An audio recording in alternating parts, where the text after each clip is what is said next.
Welcome back to Celebrity Radio. It's Alex Belfield talking to some of the country's biggest stars and some of my favourite people, and we've got one for you today. Alex Lowe is one of the most brilliant English actors and comedians, and of course, he's the face behind Barry From Watford, which is saying something. I'm delighted to say he joins us on the phone now. How are you? Yeah, fine, thank you. Great to speak to you. You know, what's really interesting about you become in this business defined by certain things like Barry From Watford, which is huge. But, I mean, you've been at this for years and years and years, almost 40 years at the top of your game, haven't you? Yes. Yeah, I was a child actor. I was in the West End with a play called Another Country, which, of course, became a film with Kenneth Branagh and Rupert Everett. Actually, I don't think Kenneth Branagh was in the film. When I was 14, and then I did all sorts of things. Adrian Mole cassettes when they first came out, and then I did my degree in drama and joined Kenneth Branagh's company, and I was his stand-in for a while because I'm sort of very similar build and colouring and shape. So yeah, I did it as a child, and lucky enough to do it as an adult. There aren't many people in the business who have TV, radio and stage, and you seem to have done that. It's an extraordinary mix sort of a third of each, a remarkable success. Well, you know what?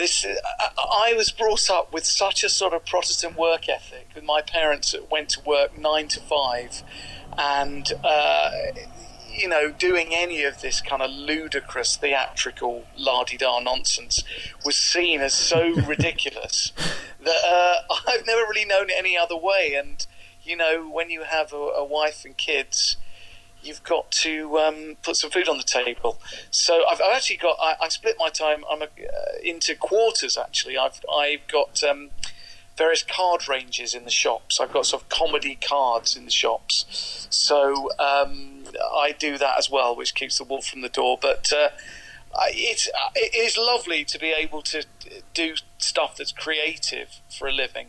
But the downside is my constant navel gazing and anxiety and existential crisis is a real pain for my wife and kids to listen to.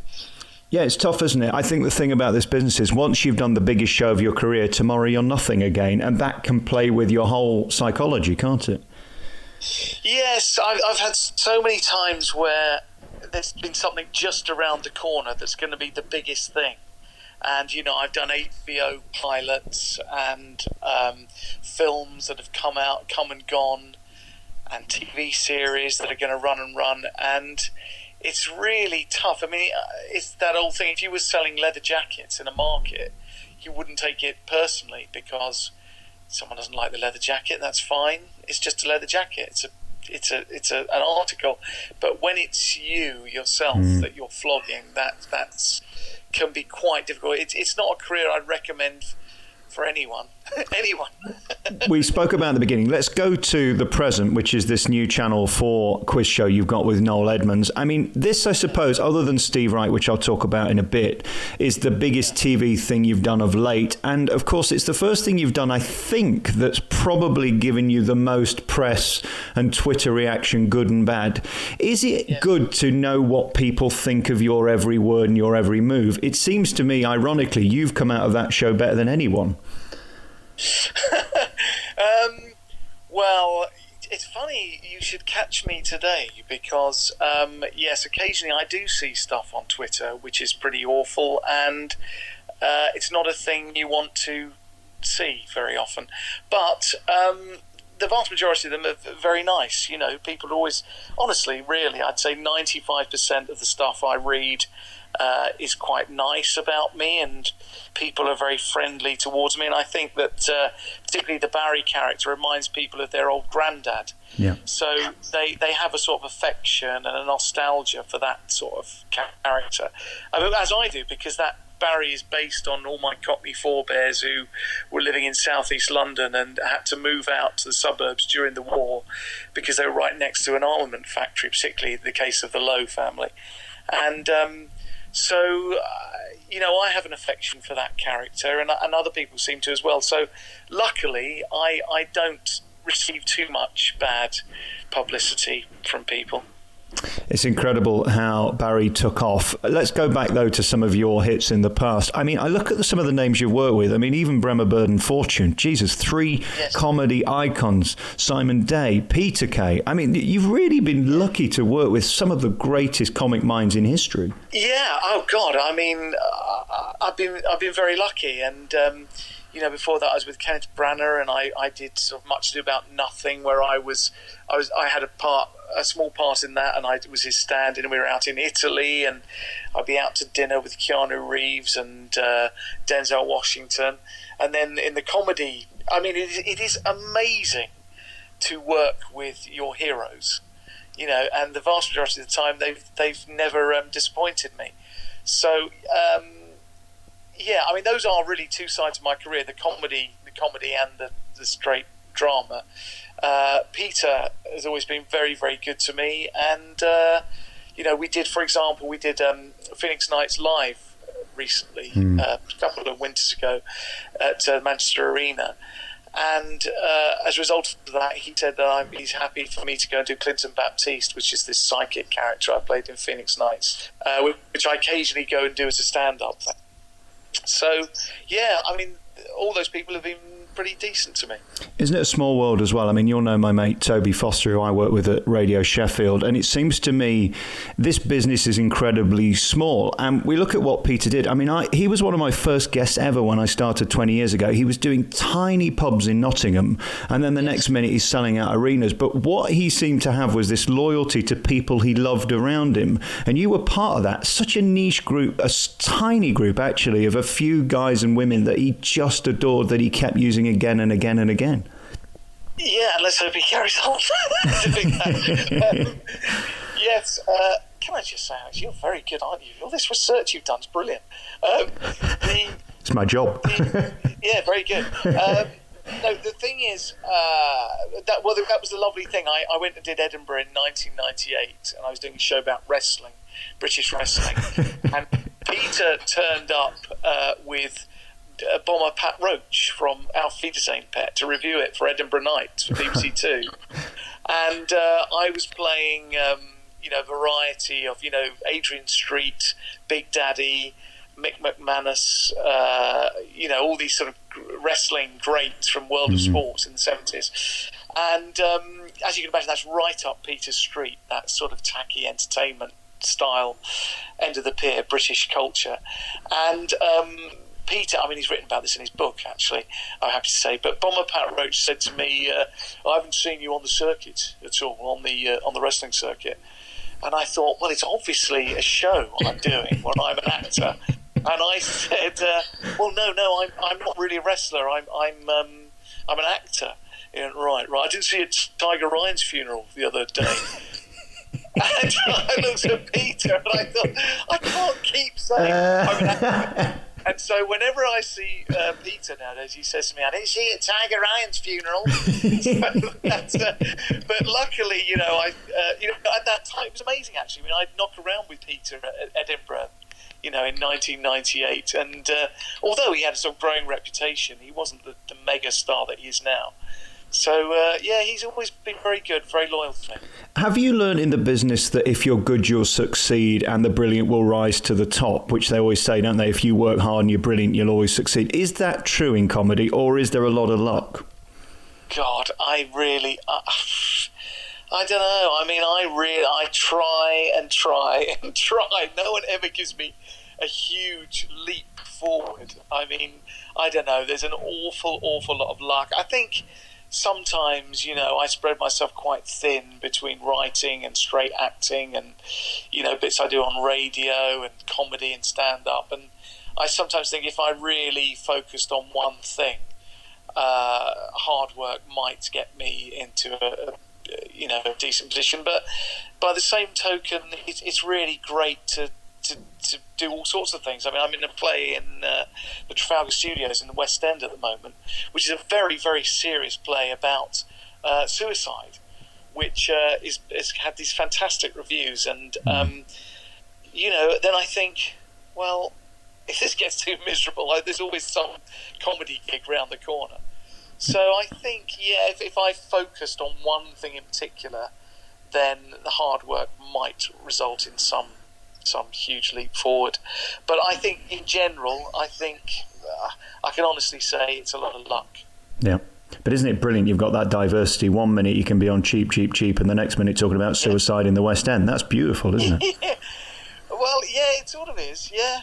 I mean, it always means that if something isn't going that well, or you get rejected for one thing, you feel, oh well, I've got these other areas I can concentrate on. So that's a really nice thing, and it also means that I don't have to go, and no disrespect to anyone who does this, but go and work in a call centre when I'm not doing. And many do. We should remember that. It's a tough business to survive and make a living. Was it fun working with Noel? I suppose when the phone goes and they say you're going to be on Channel 4 with a legend like Noel, that's got to be thrilling because, I mean, he's Noel Edmonds. Yeah, it really was. It was fantastic working with Noel, and we did lots of workshops and tried out the format of the show with Patrick. And then, I mean, it's always that thing, Noel Edmonds walks in, my God. Yeah. And I feel the same about Steve Wright. I don't know, some of your younger listeners might not remember these people, but they were and are in certain households household names. Well, it's funny you make the analogy. I think Steve Wright's probably the greatest live broadcaster on radio in history, and I think Noel's probably the greatest live TV presenter. I mean, they are faultless, and that consistency they have to turn up every day and make it look like they want to be there is just beautiful, isn't it? Absolutely. I mean, I'm always, occasionally I get an email from Noel, and I'm completely thrilled. My 12-year-old self remembers him on Swap Shop or whatever it was, and the same with Steve Wright. I'm absolutely, when I turn up to do Barry on Radio 2, I go up to that studio, and it's such a buzz to go and be working with Steve Wright. Doesn't get any bigger than that. Let's talk about Barry from Watford then. Probably your most famous creation that people just love. And I think you're right. It's that sort of Dame Edna effect. You can get away with anything because we like you. And that warmth is such a beautiful skill that you've crafted. Did you know when you did Barry originally that it could end up being such a mega hit on TV and radio? Well, I always wanted, the real truth is I wanted to create a character. And I had this voice in my head, which, as I say, is based on all my Cockney lot, and it's a very old fashioned style of Cockney that you don't get so much now, you see. And so it's based on my granddad and his sister, and it's just I don't know. It's fading. I think dialects, ever changing. Yeah. So I thought that I had this character somewhere, and I phoned Ian Lee. I used to do a show on XFM many years ago, and Ian Lee, the presenter, and used to phone up with his one voice, which was Mike from Camden. And Mike didn't sound too dissimilar to Ian Lee, I have to say. And so when Ian started his show on LBC, I thought, I've got this character up my sleeve. I'm just going to give it a go. And I phoned in and said, Ian, you're asking the question, how do you get rid of slugs in your back garden? Well, my wife's perfume doesn't, what I do, one whiff of my wife's Charlie and those slugs are curling up and dying. And so then I just kept phoning and really just for a laugh. And the people started to believe it was a real guy, and then Ian and I had a little meeting where we thought, what should we do? And I wanted to do an Edinburgh show. So I said, what I need to do is have some controversy on your show that I can base my Edinburgh show around. And Ian kindly let me do that. So Barry swore very, very gently. I think he said wee or poo or something. And Ian said, you are barred from the show. And the fallout, honestly, it went into the next show. Clive Ball did a show, and it went into his show with people phoning up saying, he's out of order, what you've done to that old man. That old man, he phones up your show, you are bang out of order. So I based a show on that. And then Fenella Fudge, who was, then I started doing it on Virgin, on Ian's show. Fenella Fudge was a newsreader at Radio 2. put me in touch with Steve Wright, and I went in to just do a one-off thing, and he's had me back quite a lot since. So yeah, I love it. I can't wait when he says, coming up next, Barry from Watford. It's one of those moments. But do you know why I think it works on radio too? It's very similar to what Wogan did with Janet and John. It's the same sort of setup. We know what's coming, we feel it, and we're on the sort of train with you. We can see it coming towards us. We know what the gag's going to be, but we love it. Again, it's that warmth you can't buy. Congratulations on that. It's a beautiful character. That's really great. Thank you so much. I really appreciate that. Listen, great talking to you. I'm going to see you on tour because, I mean, one of the great things you do, as well as everything else we've talked about, you go on the road and sort of bring Barry to the people with the bingo show in London. And, I mean, it is just camp old nonsense. But, again, if you can't have a 45 minutes of camp old nonsense every now and again, I suppose there's something wrong with us. Yeah, I mean, I think there's nothing wrong with some good old-fashioned jokes. You know, that I'm not reinventing the wheel. Some quite puerile double entendres, but that's what makes me laugh. There's a rich tradition of that in Britain. Yep. But on the road, I'm on the road, of course, with Dan Skinner as Angelos Epithemiou. Live Nation taking us on tour around the country. It's the second autumn we've done it, and it's a really funny, mad show. Just, you know, tons and tons of laughs in it. So hopefully people will come along. Congratulations on everything. See Barry and Angelos on tour across the UK this autumn, and Alex Lowe, of course, in the West End. And thank you so much for your time. I really appreciate it. And I'll come and see you soon. Brilliant. Thank you.